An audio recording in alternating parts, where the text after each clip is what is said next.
是花园，那里曾有个孤独少年，最后的洒满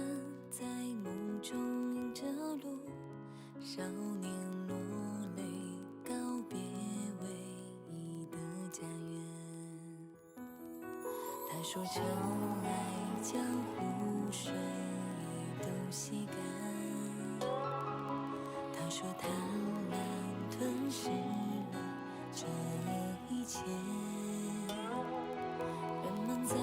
风沙中丢了自己的灵魂，时间在目光中的爱恋，从此深陷在那梦幻的世界，醒来在一片荒芜中哀叹，离开怎会找到更好的彼岸？